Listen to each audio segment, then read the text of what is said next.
Mysteries await just a page away. Ready to dive in? Welcome to The Book Reader, where stories unfold one enchanting page at a time. Subscribe now and unlock the magic. Part 3. Mergers. Chapter 23. Friday, July 11th. He awoke at 6 o'clock with the sun shining through a gap in the curtains right in his face. He had a vague headache, and it hurt when he touched the bandage. Salander was asleep on her stomach with one arm flung over him. He looked down at the dragon on her shoulder blade. He counted her tattoos. As well as a wasp on her neck, she had a loop around one ankle, another loop around the biceps of her left arm, a Chinese symbol on her hip, and a rose on one calf. He got out of bed and pulled the curtains tight. He went to the bathroom and then padded back to bed, trying to get in without waking her. A couple of hours later over breakfast, Blomkvist said, "How are we going to solve this puzzle? We sum up the facts we have. We try to find more. For me, the only question is, why? Is it because we're trying to solve the mystery about Harriet, or because we've uncovered a hitherto unknown serial killer?" "There must be a connection," Salander said. "If Harriet realized that there was a serial killer, it can only have been someone she knew. If we look at the cast of characters in the 60s, there were at least 24 possible candidates. Today hardly any of them are left except Harold Vanger, who is not running around in the woods of Froskagen at almost 93 with a gun. Everybody is either too old to be of any danger today, or too young to have been around in the 50s. So we're back to square one. Unless there are two people who are collaborating. One older and one younger. Harold and Cecilia? I don't think so. I think she was telling the truth when she said that she wasn't the person in the window." "Then who was that?" They turned on Blomkvist's iBook and spent the next hour studying in detail once again all the people visible in the photographs of the accident on the bridge. "I can only assume that everyone in the village must have been down there, watching all the excitement. It was September. Most of them are wearing jackets or sweaters. Only one person has long blonde hair and a light-colored dress. Cecilia Vanger is in a lot of the pictures. She seems to be everywhere. Between the buildings and the people who are looking at the accident. Here she's talking to Isabella. Here she's standing next to Pastor Falk. Here she's with Gregor Vanger, the middle brother." "Wait a minute," Blomkvist said. "What does Gregor have in his hand?" "Something square-shaped. It looks like a box of some kind. It's a Hasselblad. So he too had a camera." They scrolled through the photographs one more time. Gregor was in more of them, though often blurry. In one it could be clearly seen that he was holding a square-shaped box. "I think you're right. It's definitely a camera. Which means that we go on another hunt for photographs." "Okay, but let's leave that for a moment," Salander said. "Let me propose a theory." "Go ahead." "What if someone of the younger generation knows that someone of the older generation is a serial killer, but they don't want it acknowledged? The family's honor and all that crap. That would mean that there are two people involved, but not that they're in it together. The murderer could have died years ago, while our nemesis just wants us to drop the whole thing and go home. But why, in that case, put a mutilated cat on our porch? It's an unmistakable reference to the murders." Blomkvist tapped Harriet's Bible. Again a parody of the laws regarding burnt offerings. Salander leaned back and looked up at the church as she quoted from the Bible. It was as if she were talking to herself. "Then he shall kill the bull before the Lord. And Aaron's sons the priests shall present the blood, and they shall throw the blood round about against the altar that is the door of the tent of meeting. And he shall flay the burnt offering and cut it into pieces." She fell silent, aware that Blomkvist was watching her with a tense expression. He opened the Bible to the first chapter of Leviticus. "Do you know verse 12 too?" Salander did not reply. "And he shall," he began, nodding at her. "And he shall cut it into pieces, with its head and its fat, and the priest shall lay them in order upon the wood that is on the fire upon the altar." Her voice was ice. "And the next verse?" Abruptly she stood up. Lisbeth, you have a photographic memory, Michael exclaimed in surprise. That's why you can read a page of the investigation in 10 seconds. Her reaction was almost explosive. She fixed her eyes on Blomkvist with such fury that he was astounded. Then her expression changed to despair, and she turned on her heel and ran for the gate. Lisbeth, he shouted after her. She disappeared up the road. Michael carried her computer inside, set the alarm, and locked the front door before he set out to look for her. He found her 20 minutes later on a jetty at the marina. She was sitting there, dipping her feet in the water and smoking. She heard him coming along the jetty, and he saw her shoulders stiffen. He stopped a couple of paces away. I don't know what I did, but I didn't mean to upset you. He sat down next to her, tentatively placing a hand on her shoulder. Please, Lisbeth, talk to me. She turned her head and looked at him. There's nothing to talk about, she said. I'm just a freak, that's all. I'd be overjoyed if my memory was what yours is. She tossed the cigarette end into the water. Michael sat in silence for a long time. What am I supposed to say? You're a perfectly ordinary girl. What does it matter if you're a little different? What kind of self-image do you have, anyway? I thought there was something different about you the instant I saw you, he said. And you know what? It's been a really long time since I've had such a spontaneous good impression of anyone from the very beginning. Some children came out of a cabin on the other side of the harbor and jumped into the water. The painter, Eugen Norman, with whom Blomkvist still had not exchanged a single word, was sitting in a chair outside his house, sucking on his pipe as he regarded Blomkvist and Salander.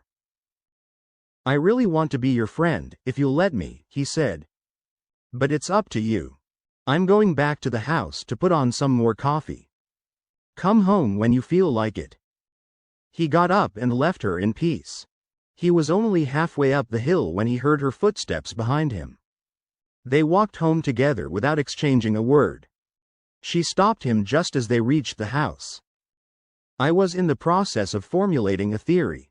We talked about the fact that all this is a parody of the Bible. It's true that he took a cat apart, but I suppose it would be hard to get hold of an ox. But he's following the basic story. I wonder, she looked up at the church again. And they shall throw the blood round about against the altar that is the door of the tent of meeting. They walked over the bridge to the church. Blomkvist tried the door, but it was locked. They wandered around for a while, looking at headstones until they came to the chapel, which stood a short distance away, down by the water. All of a sudden Blomkvist opened his eyes wide. It was not a chapel, it was a crypt. Above the door he could read the name Vanger chiseled into the stone, along with a verse in Latin, but he could not decipher it. Slumber to the end of time, Salander said behind him. Blomkvist turned to look at her. She shrugged. I happened to see that verse somewhere. Blomkvist roared with laughter. She stiffened and at first she looked furious, but then she relaxed when she realized that he was laughing at the comedy of the situation. Blomkvist tried the door. It was locked. He thought for a moment, then told Salander to sit down and wait for him. He walked over to see Anna Nygren and knocked. He explained that he wanted to have a closer look at the family crypt, and he wondered where Henrik might keep the key. Anna looked doubtful, but she collected the key from his desk. As soon as they opened the door, they knew that they had been right. The stench of burned cadaver and charred remains hung heavy in the air. But the cat torturer had not made a fire. In one corner stood a blowtorch, the kind used by skiers to melt the wax on their skis. Salander got the camera out of the pocket of her jeans skirt and took some pictures. Then, gingerly, she picked up the blowtorch. This could be evidence. He might have left fingerprints, she said. Oh sure, we can ask the Vanger family to line up and give us their fingerprints. Blomkvist smiled. I would love to watch you get Isabella's. There are ways, Salander said. There was a great deal of blood on the floor, not all of it dry, as well as a bolt cutter, which they reckoned had been used to cut off the cat's head. Blomkvist looked around. A raised sarcophagus belonged to Alexander Vangeersod, and 4 graves in the floor housed the remains of the earliest family members. More recently, the Vangers had apparently settled for cremation. About 30 niches on the wall had the names of the clan ancestors. Blomkvist traced the family chronicle forward in time, wondering where they buried family members who were not given space inside the crypt, those not deemed important enough. Now we know, Blomkvist said as they were recrossing the bridge. We're hunting for the complete lunatic. What do you mean? Blomkvist paused in the middle of the bridge and leaned on the rail. If this was some run-of-the-mill crackpot who was trying to frighten us, he would have taken the cat down to the garage or even out into the woods. But he went to the crypt. There's something compulsive about that. Just think of the risk. It's summer and people are out and about at night, going for walks. The road through the cemetery is a main road between the north and south of Hedeby. Even if he shut the door behind him, the cat must have raised Cain, and there must have been a burning smell. I don't think that Cecilia Vanger would be creeping around here in the night with a blowtorch. Salander shrugged. I don't trust any last one of them, including Frode or your friend Henrik. They're all part of a family that would swindle you if they had the chance. So what do we do now? Blomkvist said, I've discovered a lot of secrets about you. How many people, for example, know that you're a hacker? No one. No one except me, you mean? What are you getting at? I want to know if you're okay with me. If you trust me. She looked at him for a long moment. Finally, for an answer, she only shrugged. There's nothing I can do about it. Do you trust me? Blomkvist persisted. For the time being, she said. Good. Let's go over to see Frode. This was the first time Advocat Frode's wife had met Salander. She gave her a wide-eyed look at the same time as she smiled politely. Frode's face lit up when he saw Salander. He stood to welcome them. How nice to see you, he said. I've been feeling guilty that I never properly expressed my gratitude for the extraordinary work you did for us. Both last winter and now, this summer. Salander gave him a suspicious glare. I was paid, she said. That's not it. I made some assumptions about you when I first saw you. You would be kind to pardon me in retrospect. Blomkvist was surprised. Frode was capable of asking a 25-year-old pierced and tattooed girl to forgive him for something for which he had no need to apologize. The lawyer climbed a few notches in Blomkvist's eyes. Salander stared straight ahead, ignoring him. Frode looked at Blomkvist. What did you do to your head? They sat down. Blomkvist summed up the developments of the past 24 hours. As he described how someone had shot at him out near the fortress, Frode leapt to his feet. This is barking mad. He paused and fixed his eyes on Blomkvist. I'm sorry, but this has to stop. I can't have it. I am going to talk to Henrik and break the contract. Sit down, said Blomkvist. You don't understand?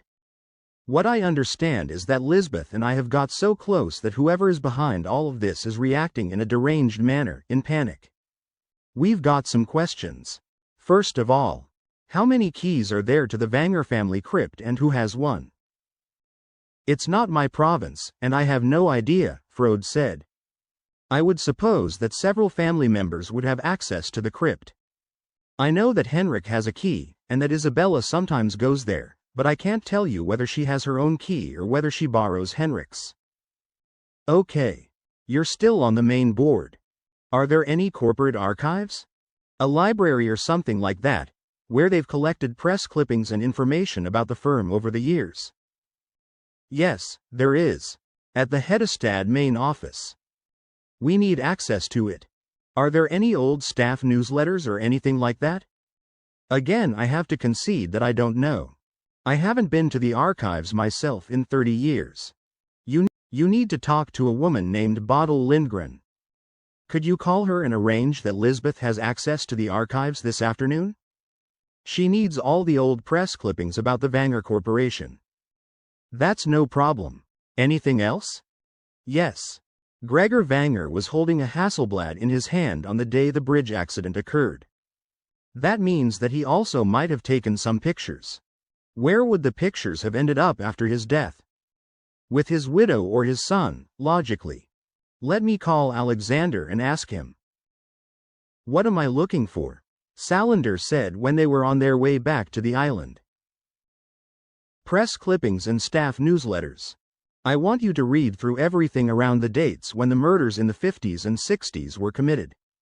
Make a note of anything that strikes you. Better if you do this part of the job. It seems that your memory. She punched him in the side. 5 minutes later her Kawasaki was clattering across the bridge. Blomkvist shook hands with Alexander Vanger. He had been away for most of the time that Blomkvist had been in Hedeby. He was 20 when Harriet disappeared. Dirch said that you wanted to look at old photographs. Your father had a Hasselblad, I believe. That's right. It's still here, but no one uses it. I expect you know that Henrik has asked me to study again what happened to Harriet. That's what I understand. And there are plenty of people who aren't happy about that. Apparently so, and of course you don't have to show me anything. Please, what would you like to see? If your father took any pictures on the day of the accident, the day that Harriet disappeared. They went up to the attic. It took several minutes before Alexander was able to identify a box of unsorted photographs. Take home the whole box, he said. If there are any at all, they'll be in there. As illustrations for the family chronicle, Gregor Vanger's box held some real gems, including a number of Gregor together with Sven-Olof Lindholm, the big Swedish Nazi leader in the 40s. Those he set aside. He found envelopes of pictures that Gregor had taken of family gatherings as well as many typical holiday photographs, fishing in the mountains and a journey in Italy. He found 4 pictures of the bridge accident. In spite of his exceptional camera, Gregor was a wretched photographer. 2 pictures were close-ups of the tanker truck itself, 2 were of spectators, taken from behind. He found only one in which Cecilia Vanger was visible in semi-profile. He scanned in the pictures, even though he knew that they would tell him nothing new. He put everything back in the box and had a sandwich lunch as he thought things over. Then he went to see Anna. Do you think Henrik had any photograph albums other than the ones he assembled for his investigation about Harriet? Yes, Henrik has always been interested in photography, ever since he was young, I've been told. He has lots of albums in his office. Could you show me? Her reluctance was plain to see. It was one thing to lend Blomkvist the key to the family crypt. God was in charge there, after all, but it was another matter to let him into Henrik Vanger's office. God's writ did not extend there. Blomkvist suggested that Anna should call Frode. Finally she agreed to allow him in. Almost 3 feet of the very bottom shelf was taken up with photograph albums. He sat at the desk and opened the first album. Vanger had saved every last family photograph. Many were obviously from long before his time. The oldest pictures dated back to the 1870s, showing gruff men and stern women. There were pictures of Vanger's parents. One showed his father celebrating midsummer with a large and cheerful group in Sandham in 1906. Another Sandham photograph showed Frederick Vanger and his wife, Ulrika, with Anders Zorn and Albert Engström sitting at a table. Other photographs showed workers on the factory floor and in offices. He found Captain Oscar Granith, who had transported Vanger and his beloved Edith Lobach to safety in Karlskrona. Anna came upstairs with a cup of coffee. He thanked her. By then he had reached modern times and was paging through images of Vanger in his prime, opening factories, shaking hands with Tage Erlander, one of Vanger and Marcus Wallenberg, the 2 capitalists staring grimly at each other. In the same album he found a spread on which Vanger had written in pencil, Family Council 1966. 2 color photographs showed men talking and smoking cigars. He recognized Henrik, Harold, Gregor, and several of the male-in-laws in Johann Vanger's branch of the family. 2 photographs showed the formal dinner, 40 men and women seated at the table, all looking into the camera. The pictures were taken after the drama at the bridge was over but before anyone was aware that Harriet had disappeared. He studied their faces. This was the dinner she should have attended. Did any of the men know that she was gone? The photographs provided no answer. Then suddenly he choked on his coffee. He started coughing and sat up straight in his chair. At the far end of the table sat Cecilia Wenger in her light-colored dress, smiling into the camera. Next to her sat another blonde woman with long hair and an identical light-colored dress. They were so alike that they could have been twins. And suddenly the puzzle piece fell into place. Cecilia wasn't the one in Harriet's window. It was her sister, Anita, 2 years her junior and now living in London. What was it Salander had said? Cecilia Wenger is in a lot of the pictures. Not at all. There were 2 girls, and as chance would have it, until now, they had never been seen in the same frame. In the black and white photographs, from a distance, they looked identical. Wenger had presumably always been able to tell the sisters apart, but for Blomkvist and Salander the girls looked so alike that they had assumed it was one person. And no one had ever pointed out their mistake because they had never thought to ask. Blomkvist turned the page and felt the hairs on the back of his neck stand on end. It was as if a cold gust of wind passed through the room. There were pictures taken the next day, when the search for Harriet had begun. A young Inspector Morrill was giving instructions to a search party consisting of 2 uniformed police officers and 10 men wearing boots who were about to set out. Wenger was wearing a knee-length raincoat and a narrow-brimmed English hat. On the left of the photograph stood a young, slightly stout young man with light, longish hair. He had on a dark padded jacket with a red patch at the shoulder. The image was very clear. Blomkvist recognized him at once, and the jacket, but, just to make sure, he removed the photograph and went down to ask Anna if she recognized the man. Yes, of course, that's Martin. Salander plowed through year after year of press cuttings, moving in chronological order. She began in 1949 and worked her way forward. The archive was huge. The company was mentioned in the media nearly every day during the relevant time period, not only in the local press but also in the national media. There were financial analyses, trade union negotiations, the threat of strikes, factory openings and factory closings, annual reports, changes in managers, new products that were launched. There was a flood of news. Click, click, click. Her brain was working at high speed as she focused and absorbed the information from the yellowing pages. After several hours she had an idea. She asked the archives manager if there was a chart showing where the Wenger Corporation had factories or companies during the 50s and 60s. Bodil Lindgren looked at Salander with undisguised coldness.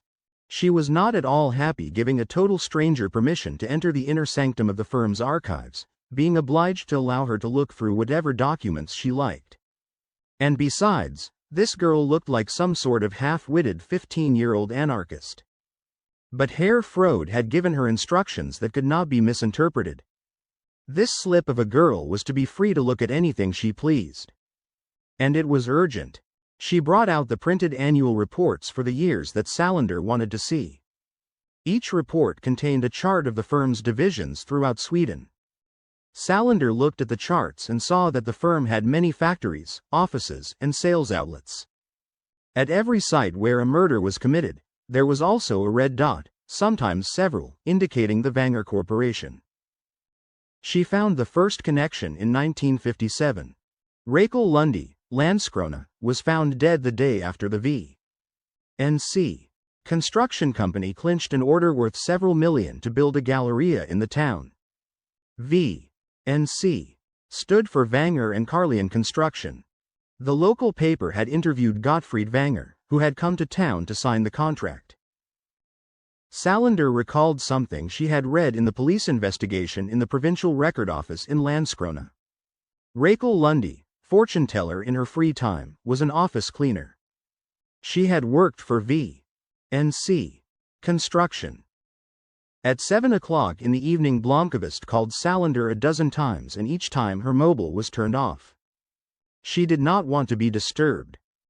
He wandered restlessly through the house. He had pulled out Vanger's notes on Martin's activities at the time of Harriet's disappearance. Martin Vanger was in his last year at the preparatory school in Uppsala in 1966. Uppsala. Lena Andersson, 17-year-old preparatory school pupil. Head separated from the fat. Vanger had mentioned this at one point, but Blomkvist had to consult his notes to find the passage.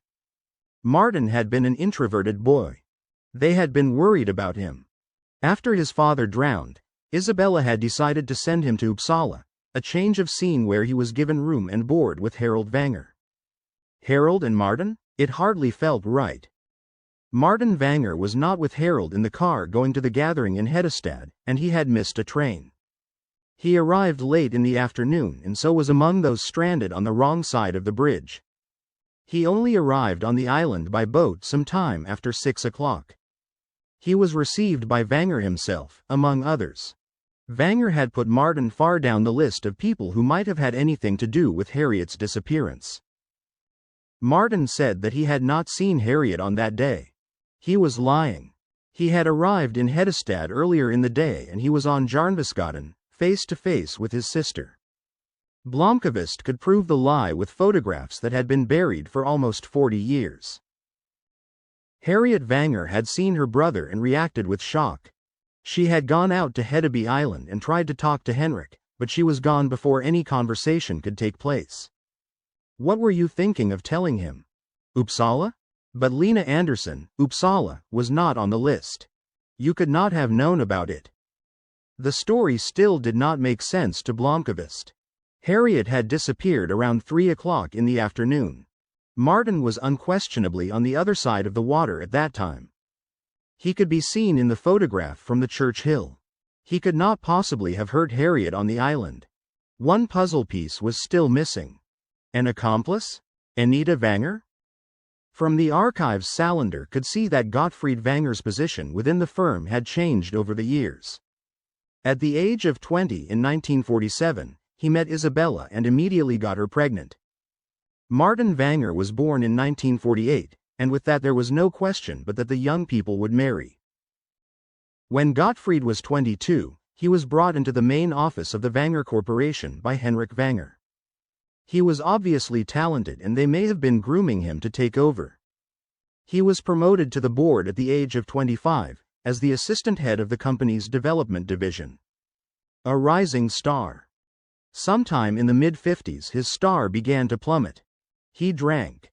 His marriage to Isabella was on the rocks. The children, Harriet and Martin, were not doing well. Henrik drew the line. Gottfried's career had reached its zenith. In 1956 another appointment was made, another assistant head of development. 2 assistant heads. One who did the work while Gottfried drank and was absent for long periods of time.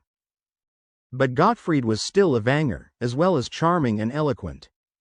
From 1957 on, his work seemed to consist of traveling around the country to open factories, resolve local conflicts, and spread an image that company management really did care.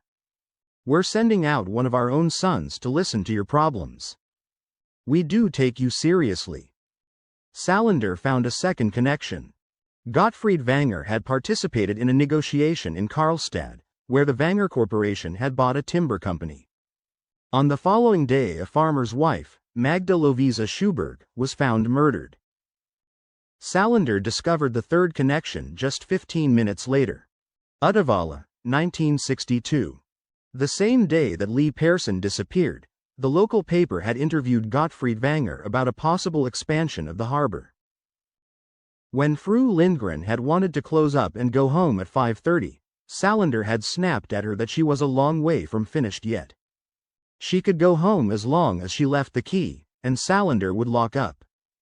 By that time the archives manager was so infuriated that a girl like this one could boss her around that she called Herr Frode. Frode told her that Salander could stay all night if she wanted to. Would Fru Lindgren please notify security at the office so that they could let Salander out when she wanted to leave? 3 hours later, getting on for 8:30, Salander had concluded that Gottfried Vanger had been close to where at least 5 of the 8 murders were committed, either during the days before or after the event. She was still missing information about the murders in 1949 and 1954. She studied a newspaper photograph of him. A slim, handsome man with dark blonde hair. He looked rather like Clark Gable in Gone with the Wind. In 1949, Gottfried was 22 years old. The first murder took place in his home territory, Hedestad. Rebecca Jacobson, who worked at the Wenger Corporation. Where did the two of you meet? What did you promise her? Salander bit her lip. The problem was that Gottfried Wenger had drowned when he was drunk in 1965, while the last murder was committed in Uppsala in February 1966. She wondered if she was mistaken when she had added Lena Anderson, the 17-year-old schoolgirl, to the list. No. It might not be the same signature, but it was the same Bible parody. They must be connected. By 9 o'clock it was getting dark. The air was cool and it was drizzling. Michael was sitting in the kitchen, drumming his fingers on the table, when Martin Wenger's Volvo crossed the bridge and turned out towards the point. That somehow brought matters to a head. He did not know what he should do. His whole being was burning with a desire to ask questions, to initiate a confrontation. It was certainly not a sensible attitude to have if he suspected Martin Wenger of being an insane murderer who had killed his sister and a girl in Uppsala, and who had also very nearly succeeded in killing him too. But Martin was also a magnet. And he did not know that Blomkvist knew. He could go and see him with the pretext that, well, he wanted to return the key to Gottfried Wenger's cabin. Blomkvist locked the door behind him and strolled out to the point. Harold Wenger's house was pitch dark, as usual. In Henrik's house the lights were off except in one room facing the courtyard. Anna had gone to bed. Isabella's house was dark. Cecilia wasn't at home. The lights were on upstairs in Alexander's house, but they were off in the two houses occupied by people who were not members of the Wenger family. He did not see a soul. He paused irresolutely outside Martin Wenger's house, took out his mobile, and punched in Salander's number. Still no answer. He turned off his mobile so that it would not start ringing. There were lights on downstairs. Blomkvist walked across the lawn and stopped a few yards from the kitchen window, but he could see no one. He continued on around the house, pausing at each window, but there was no sign of Martin. On the other hand, he did discover that the small side door into the garage was slightly open. Don't be a damn fool. But he could not resist the temptation to look. The first thing he saw on the carpenter's bench was an open box of ammunition for a moose rifle. Then he saw 2 gasoline cans on the floor under the bench. Preparations for another nocturnal visit, Martin? Come in, Michael. I saw you on the road.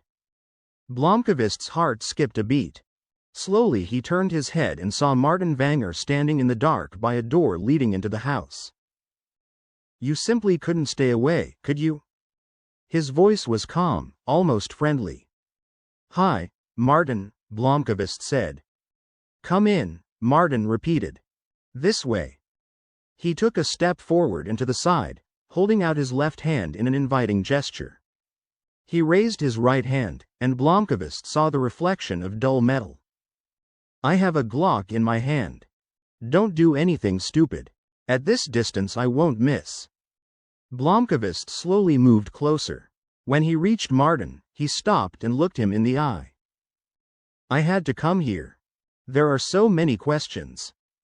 I understand. Through the door. Blomkvist entered the house. The passage led to the hall near the kitchen, but before he got that far, Martin Wenger stopped him by putting a hand lightly on Blomkvist's shoulder. No, not that way. To your right. Open the door. The basement. When Blomkvist was halfway down the steps, Martin Wenger turned a switch and the lights went on. To the right of him was the boiler room. Ahead he could smell the scents of laundry. Martin guided him to the left, into a storage room with old furniture in boxes, at the back of which was a steel security door with a deadbolt lock. Here, Martin said, tossing a key ring to Blomkvist. Open it. He opened the door. The switch is on the left. Blomkvist had opened the door to hell. Around 9 o'clock Salander went to get some coffee and a plastic-wrapped sandwich from the vending machine in the corridor outside the archives. She kept on paging through old documents, looking for any trace of Gottfried Wenger in Kalmar in 1954. She found nothing. She thought about calling Blomkvist, but decided to go through the staff newsletters before she called it a day. The space was approximately 10 by 20 feet. Blomkvist assumed that it was situated along the north side of the house. Martin Wenger had contrived his private torture chamber with great care. On the left were chains, metal eyelets in the ceiling and floor, a table with leather straps where he could restrain his victims. And then the video equipment. A taping studio. In the back of the room was a steel cage for his guests. To the right of the door was a bench, a bed, and a TV corner with videos on a shelf. As soon as they entered the room, Martin Wenger aimed the pistol at Blomkvist and told him to lie on his stomach on the floor. Blomkvist refused. "Very well," Martin said. "Then I'll shoot you in the kneecap." He took aim. Blomkvist capitulated. He had no choice. He had hoped that Martin would relax his guard just a tenth of a second. He knew he would win any sort of fight with him. He had had half a chance in the passage upstairs when Martin put his hand on his shoulder, but he had hesitated. After that Martin had not come close. With a bullet in his kneecap he would have lost his chance. He lay down on the floor. Martin approached from behind and told him to put his hands on his back. He handcuffed him. Then he kicked Michael in the crotch and punched him viciously and repeatedly. What happened after that seemed like a nightmare. Martin swung between rationality and pure lunacy. For a time quite calm, the next instant he would be pacing back and forth like an animal in a cage. He kicked Blomkvist several times. All Blomkvist could do was try to protect his head and take the blows in the soft parts of his body. For the first half hour Martin did not say a word, and he appeared to be incapable of any sort of communication. After that he seemed to recover control. He put a chain round Blomkvist's neck, fastening it with a padlock to a metal eyelet on the floor. He left Blomkvist alone for about 15 minutes. When he returned, he was carrying a liter bottle of water. He sat on a chair and looked at Blomkvist as he drank. "Could I have some water?" Blomkvist said. Martin leaned down and let him take a good long drink from the bottle. Blomkvist swallowed greedily. "Thanks." Still so polite, Kalle Blomkvist. "Why all the punching and kicking?" Blomkvist said. "Because you make me very angry indeed. You deserve to be punished. Why didn't you just go home? You were needed at Millennium. I was serious. We could have made it into a great magazine. We could have worked together for years." Blomkvist grimaced and tried to shift his body into a more comfortable position. He was defenseless. All he had was his voice. "I assume you mean that the opportunity has passed," Blomkvist said. Martin Wenger laughed. "I'm sorry, Michael. But, of course, you know perfectly well that you're going to die down here." Blomkvist nodded. "How the hell did you find me, you and that anorexic spook that you dragged into this?" "You lied about what you were doing on the day that Harriet disappeared. You were in Hedestad at the Children's Day Parade. You were photographed there, looking at Harriet. Was that why you went to Norsio?" "To get the picture, yes. It was taken by a honeymoon couple who happened to be in Hedestad." He shook his head. "That's a crass lie," Martin said. Blomkvist thought hard. What to say to prevent or postpone his execution. "Where's the picture now?" "The negative? It's in a safe deposit box at Handelsbanken here in Hedestad." "You didn't know that I have a safe deposit box?" He lied easily. "There are copies in various places. In my computer and in the girls', on the server at Millennium, and on the server at Milton Security, where the girl works." Martin waited, trying to work out whether or not Blomkvist was bluffing. "How much does the girl know?" Blomkvist hesitated. Salander was right now his only hope of rescue. What would she think when she came home and found him not there? He had put the photograph of Martin Vanger wearing the padded jacket on the kitchen table. Would she make the connection? Would she sound the alarm? She is not going to call the police. The nightmare was that she would come to Martin Vanger's house and ring the bell, demanding to know where Blomkvist was. "Answer me," Martin said, his voice ice cold. "I'm thinking. She knows almost as much as I do, maybe even a little more. Yes, I would reckon she knows more than I do. She's bright. She's the one who made the link to Lena Anderson." "Lena Anderson?" Martin sounded perplexed. "The girl you tortured and killed in Uppsala in 1966. Don't tell me you've forgotten?" "I don't know what you're talking about." But for the first time he sounded shaken. It was the first time that anyone had made that connection. Lena Anderson was not included in Harriet's date book. "Martin," Blomkvist said, making his voice as steady as he could. "It's over. You can kill me, but it's finished. Too many people know." Martin started pacing back and forth again. "I have to remember that he's irrational. The cat. He could have brought the cat down here, but he went to the family crypt." Martin stopped. "I think you're lying. You and Salander are the only ones who know anything. You obviously haven't talked to anyone, or the police would have been here by now. A nice little blaze in the guest cottage and the proof will be gone." "And if you're wrong?"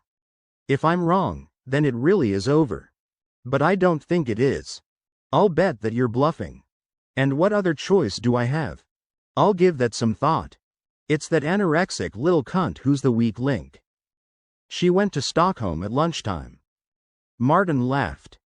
"Bluff away, Michael. She has been sitting in the archives at the Vanger Corporation offices all evening." Blomkvist's heart skipped a beat. He knew. He's known all along. "That's right. The plan was to visit the archive and then go to Stockholm," Blomkvist said. "I didn't know she stayed there so long." "Stop all this crap, Michael.